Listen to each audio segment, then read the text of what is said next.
Nella mattinata di domenica 15 settembre, coloro che si trovavano a passeggiare nel centro storico di Portogruaro non hanno potuto fare a meno di notare la transenna ed il nastro rosso e bianco collocati davanti alla sede di Palazzo Scarpa, al civico 104 di Corso Martiri.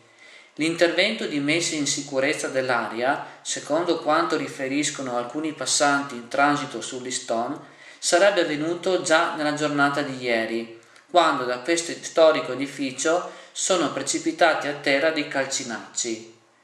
Tracce di calcinacci erano visibili anche stamani, come mostrano le immagini. L'episodio in questione ripropone l'annoso problema del pessimo stato di conservazione in cui versano alcuni palazzi del centro storico. L'attuale proprietario dell'immobile è la conosciuta e stimata famiglia Scarpa, la quale fino ad oggi non ha dimostrato alcun interesse a sistemare questo palazzo, ma starebbe invece da tempo cercando un acquirente. In attesa di trovare un nuovo proprietario, il piano terra del civico 104 ospita ormai da anni la sede cittadina di Forza Italia e dell'associazione politico-culturale Il Gruppo per il Cambiamento, che il senatore pidiellino Paolo Scarpa voleva far chiudere poco prima delle elezioni politiche della scorsa primavera.